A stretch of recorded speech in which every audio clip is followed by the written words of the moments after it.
हम एक ऐसी रेसिपी बनाने वाले हैं, जब हम इसे मार्केट में देखते हैं तो लगता है कि बहुत ज़्यादा टफ़ है, लेकिन मैंने जब इसे घर में बनाया तो बहुत ही आसानी से बना लिया और साफ़ सुथरे तरीके से आप इसे घर में बना सकते हैं। तो हमने यहाँ पर 1.5 कप मैदा ली है, जिसको छान लिया था और थोड़ा सा इसमें नमक डाला है। अच्छा, नमक डालने के बाद अब हम इसमें डालेंगे रिफाइंड ऑयल। तो मैंने यहाँ पर 1.5 चमचा के लगभग, मीडियम साइज़ का चमचा है, 1.5 चमचा के लगभग हमने यहाँ पर रिफाइंड ऑयल डाला है। डालने के बाद अब हम क्या करेंगे, इसे अच्छे से मिलाएंगे, जिससे कि इसमें रिफाइंड ऑयल और नमक अच्छे से मिल जाए। और इसको थोड़ा सा ऐसे मुट्ठी में लेके देखेंगे, अगर ये बन रहा है अच्छे से तो समझिए आपका ये परफेक्ट बना हुआ है। तो अब हम क्या करेंगे, इसको अच्छे से मिलाने के बाद थोड़ा सा गुनगुना पानी करेंगे और इसका एक डो तैयार करेंगे। आपको सर्दियाँ हैं ना, तो गुनगुना पानी लेना है, जिससे कि ये इसका एक परफेक्ट डो तैयार हो। तो आप अभी रेसिपी देखिए, रेसिपी अच्छी लगे तो लाइक ज़रूर करिएगा और चैनल को सब्सक्राइब भी करिएगा। प्लीज़ एक लाइक ज़रूर करिएगा। आप लोग रेसिपी देखते हैं ना, लाइक नहीं करते हैं, तो लाइक ज़रूर करिएगा। तो अब हमने यहाँ पर क्या किया है, थोड़ा थोड़ा पानी डालकर इसका डो तैयार कर रहा है। तो आप थोड़ा थोड़ा करके ऐसे इसका मतलब पानी डालें, एकदम से पानी ना डालें, जिससे कि मैदा जो है ना गीली ना हो जाए। तो आप थोड़ा थोड़ा पानी डाल के इसका एक अच्छा सा डो तैयार कर लें।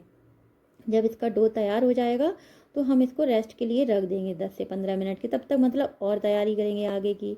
तो अब हम क्या करते हैं, इसको रख देते हैं और गैस की तरफ चलते हैं। तो हमने यहाँ पर एक कढ़ाई ली हुई है, जिसमें हमने 1 चमचा के लगभग ये रिफाइंड ऑयल डाला हुआ है। आप चाहें तो सरसों का तेल भी डाल सकते हैं, हाँ कोई स्मेल ना आ रही हो तो ठीक है। और हमने यहाँ पर आधी चम्मच के लगभग ये सूखा खड़ा धनिया होता है ना, वो लिया है, आधी चम्मच जीरा लिया है यहाँ पर, और आधी चम्मच के लगभग आप सौंफ डाल देंगे। ये तीनों चीज़ें ज़रूर डाल लें, जिससे इसमें बहुत अच्छा टेस्ट आएगा। डालने के बाद ये हमने तीनों चीज़ें डाल दी, तो थोड़ी देर इसको मतलब चटकने देंगे, जीरा और जो धनिया सारी चीज़ें पड़ी हुई हैं। और हमने यहाँ पर क्या किया है, 1-2 हरी मिर्च डाली हुई है, 1-2 हरी मिर्च आप डाल दें इसमें। अब हम यहाँ पर डालेंगे इसमें थोड़ा सा मसाला। तो इसके लिए हमने यहाँ पर 1 चम्मच के लगभग सूखा धनिया जो पिसा हुआ होता है ना, वो डाला है, और आधी चम्मच के लगभग हमने यहाँ पर हल्दी डाली है। और हम यहाँ पर डालेंगे आधी चम्मच से थोड़ा सा कम मिर्च, चौथाई चम्मच के लगभग मिर्च आप अपने स्वाद के अनुसार डाल सकते हैं, और चौथाई चम्मच के लगभग गरम मसाला यहाँ पर डाला है। और अब हम डालेंगे यहाँ पर थोड़ा सा ये किचन किंग मसाला है, आप चाहें तो डाल दें, नहीं तो आप ऐसे भी बना सकते हैं। और अभी हम इसमें डालेंगे 1 चम्मच अमचूर पाउडर, ये हमने यहाँ पर अमचूर पाउडर डाल दिया है। अच्छा, ये सारे मसाले डाल दिए, तो अब हम नमक भी यहाँ पर डाल देते हैं, जिससे कि जब हम इसमें आलू डालेंगे ना तो बहुत अच्छे से नमक मिल जाए। तो सारी चीज़ों को आप अच्छे से मिला लें। और अभी हम यहाँ पर पहले हम डालेंगे इसमें मटर। तो हमने यहाँ पर मटर डाल दिए। अच्छा, ये जो आलू हम तैयार कर रहे हैं ना, ये आलू आप समोसे के लिए भी बना सकते हैं, ऐसे ही आलू बनते हैं, आप इससे समोसे भी बना सकते हैं। लेकिन आज हम बनाने वाले हैं पेटीज। तो हमने यहाँ पर क्या किया है, ये पनीर डाला हुआ है, तो हमने यहाँ पर ये पनीर डाल दिया है। तो आज हम बनाने वाले हैं लेयर वाली पेटीज, जैसे आप मार्केट में देखते हैं ना कितनी अच्छी सी मिलती है, लेयर सी बनी हुई होती है। तो उस तरीके से मार्केट वाले तो बहुत कुछ अलग सा कुछ डालते हैं, मतलब वो लोग डालडा का यूज करते हैं, लेकिन हम जब घर में बनाते हैं तो शुद्ध चीज़ों का यूज करते हैं। तो आप रिफाइंड ऑयल डाल के अच्छे से बना सकते हैं। तो ये लोग तो बहुत ज़्यादा चीज़ें रखी हुई इस्तेमाल भी करते हैं, तो आप घर में साफ़ सुथरे तरीके से बना सकते हैं। तो हमने यहाँ पर आलू को अच्छे से थोड़ी देर ऐसे ही आपको फ्राई करना है। घर पर आप ये पेटीज बनाएंगे, बहुत जल्दी भी बन जाती है, टेस्टी भी बनती है, बच्चों के लिए हेल्दी भी होती है। और मुझे लगता था कि पहले शायद बहुत ज़्यादा टफ होगी, लेकिन घर पर बनाया तो अच्छे से बन गई।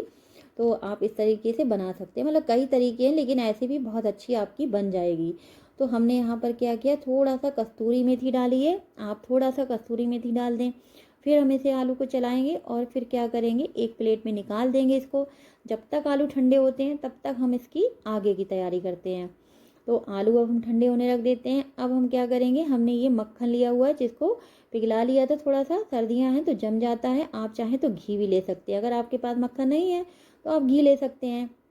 अब हम इसमें 2 चम्मच के लगभग अरारोट डालेंगे और इसका एक घोल तैयार करेंगे। अच्छा, ये घोल हम इसलिए बना रहे हैं कि जब हम मैदा मतलब जो मैदा का डो हमने बना के रखा है ना, तो उसकी पूड़ियाँ बेलेंगे तो उसमें ये घोल लगाया जाएगा, तो इससे ही लेयर बनती है। तो अभी हम क्या करेंगे, इसका घोल एक तैयार हो गया अच्छे से।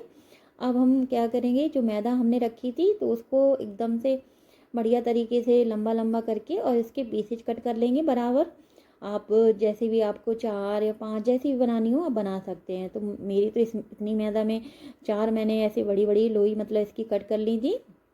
तो इसके आप पेड़े जैसे ऐसे कट कर लें, बना लें पेड़े जैसे, और फिर हम इसको बेलेंगे। तो मतलब आप रोटी की तरह इसको बेलें, इतना पतला आपको बेलना है। तो थोड़ा सा टाइम लगता है, लेकिन ये जब बन के तैयार हुई थी तो खाने में टेस्टी भी बहुत थी। और सबसे अच्छा ये लगता है कि चलो घर में बनाया, थोड़ी मेहनत तो लगी लेकिन शुद्ध तरीके से, साफ सुथरे तरीके से बनाया। नहीं तो मार्केट में आपने देखा होगा कढ़ाई भी इन लोगों की होती है, बहुत ज़्यादा जली हुई होती है। घर में तो हम साफ सुथरे तरीके से बना लेते हैं। तो इस तरीके से बच्चों को जब हम कुछ अच्छा बना के खिलाते हैं तो खुद भी बहुत अच्छा लगता है कि चलो बच्चों ने कुछ हेल्दी खाया है। मतलब मार्केट से जब खा के आते हैं ना, तो फिर थोड़ा सा लगता है पता नहीं बच्चों ने क्या खाया होगा, कैसा है, उसका साफ़ सुथरा है, जो बना रहा है वो अच्छे से बना रहा है, हाइजीनिक है कि नहीं। तो इस तरीके से आप घर में आप साफ़ सुथरे तरीके से कुछ भी बना सकते हैं, तो बच्चों को इतना ज़्यादा नुकसान भी नहीं करेगा। हाँ, कभी कभी खिला सकते हैं, डेली नहीं खिला सकते हैं मैदा वाली चीज़ें, लेकिन कभी कभी बना के खिला सकते हैं। और बच्चों को खाना भी चाहिए थोड़ा बहुत, क्योंकि मैंने देखा है कि जो बच्चे बिल्कुल कुछ नहीं खाते हैं, जैसे मैदा की चीज़ें या वैसी कुछ भी चीज़ें नहीं खाते हैं, तो फिर उनको हैबिट नहीं होती है, फिर वो जब खाते हैं तो उनको बहुत दिक्कत होती है। तो मतलब ऐसा भी नहीं कि आप रोज़ खाते रहो, रोज़ भी नहीं खानी चाहिए ये चीज़ें। मतलब हफ्ते में 1-2 बार आप खा सकते हैं, तो इससे क्या होता है थोड़ा सा हैबिट भी पड़ जाती है कि मतलब बच्चों को उसको आदत भी रहती है कि मतलब अगर कुछ भी खा लेते हैं तो उनको फिर दिक्कत नहीं होती है। नहीं तो मार्केट से फिर वो ज़रा सा भी कुछ खाते हैं तो उनको पेट में या प्रॉब्लम हो जाती है और भी कुछ प्रॉब्लम होने लगती है। तो इसलिए आपको घर में बनाकर खिलाइए, कभी कभार बनाकर खिला सकते हैं।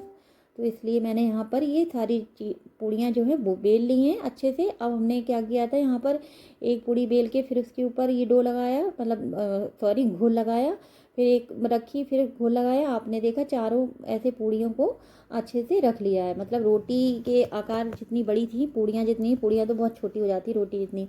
और इस तरीके से इसको आप फोल्ड कर दें। तो हमने यहाँ पर इसको फोल्ड कर दिया है, जैसे पराठा बनाते हैं ना चौकोर वाला, वैसे आप फोल्ड कर दें। और फोल्ड करने के बाद अब हम इसको ऐसे बेलेंगे, बिल्कुल चौकोर चौकोर सा बेलेंगे हम इसको। तो आप इसको एक चौकोर चौकोर सा बेल दें। जब ये पूरा अच्छे से बड़ा हो जाए, मतलब इसको इतना मोटा रखना है जैसे कि पराठा होता है, इतना मोटा आप रखिएगा। अच्छा, इसको पेटीज को जब मैंने बनाया तो पहले मैंने कढ़ाई में भी बनाई, फिर मैंने अवन में भी बना कर देखा। लेकिन अवन में आप बनाएंगे ना तो इतना मोटा अवन में अच्छे से बनेगा नहीं। कढ़ाई में तो अच्छे से बन गए थे, लेकिन अवन में इस तरीके से नहीं बनते। अवन में बहुत पतला आपको ये जो पूड़ियाँ जो बनाई जाती हैं ना, ये बहुत पतली बनाई जाती हैं, एकदम से पतली लेयर बनती है इनकी, बहुत ज़्यादा मतलब इसका टाइम इसमें लगता है। तब आप अवन में बना सकते हैं, ऐसे अवन में नहीं बनेगी, नहीं तो अंदर की लेयर जो है ना वो कच्ची रह जाएगी। अब हम क्या करेंगे, ये साइड से आप जो किनारी है ना इसकी कट जरूर करिएगा, क्योंकि यहीं से लेयर खुलेगी। अगर आप कट नहीं करेंगे तो फिर लेयर नहीं खुलेगी अच्छे से। तो आप इसको किनारी साइड से कट कर दें। तो हमने यहाँ पर कट कर दिया है। और अब हम क्या करेंगे, इसको 4 पीसेज में मतलब डिवाइड करेंगे। आपकी अगर बहुत ज़्यादा बड़े हैं तो फिर आप छोटे छोटे पीस भी कर सकते हैं, लेकिन 4 पीसेज में ये मीडियम साइज़ के बने थे तो हमने ये कट कर लिया है यहाँ पर। कट करने के बाद अब हमने जो आलू तैयार करके रखे थे ना, उनको क्या करेंगे, हम बीच में रखेंगे। और बीच में रखने के बाद हम इसको ऐसे पलट देंगे, तिकोना सा मतलब ऐसे बना के कर देंगे। और इसको किनारे किनारे थोड़ा सा हल्का हल्का, ज़्यादा नहीं पानी, मतलब थोड़ा थोड़ा करना है। और बहुत ज़्यादा दबाना भी नहीं है, नहीं तो फिर ये लेयर बेकार हो जाएंगी। तो यहाँ इसको बीच में दबाना है, मतलब किनारे से नहीं दबाना है, बस बीच में। आप देख रहे हैं मैंने यहाँ पर बिल्कुल किनारे से नहीं दबाया है, बीच से दबाया है, जिससे इसकी लेयर जो है खुली रहे। इस तरीके से सारी आपको पेटीज तैयार कर लेनी है। तो अब हम इस तरीके से सारी पेटीज बनाकर तैयार कर लेंगे। तो आपने देखा इस तरीके से मैंने सारी पेटीज बनाकर तैयार कर ली हैं। अब हम क्या करेंगे, इनको डीप फ्राई करेंगे। इनको अच्छे से आपको डीप फ्राई करना है। तो मैंने कढ़ाई रख दी थी गैस पर और ऑयल गर्म हो गया है। तो अब हम इसको डीप फ्राई करते हैं। तो हमने यहाँ पर डाल दी है, मतलब एक एक करके आप एक कढ़ाई में आपकी जितनी भी पेटीज आए आप डाल दें। वैसे 2 मेरे कढ़ाई में अच्छे से आ गई हैं, अगर 4 डाल देती तो अच्छे से नहीं बनती, तो मैंने 2 ही पहले डाल ली हैं। अब इनको गोल्डन ब्राउन होने तक हमें सेकना है। तो मैंने जब इसको कढ़ाई में डाला, मुझे लगा कहीं ऐसा तो नहीं इसके आलू निकल जाए, लेकिन ऐसा कुछ भी नहीं हुआ। बहुत अच्छे से ये फ्राई हो गई और खाने में टेस्ट तो इतना बढ़िया था कि मतलब बहुत ही अच्छा लग रहा था खाने में। बहुत एकदम से जो आलू का मसाला था ना, बिल्कुल परफेक्ट बना था। तो इस तरीके से आप आलू भी बनाएंगे तभी ये पेटीज खाने में अच्छी लगेगी। अगर आलू का टेस्ट अच्छा नहीं होगा तो फिर पेटीज का मज़ा नहीं आएगा।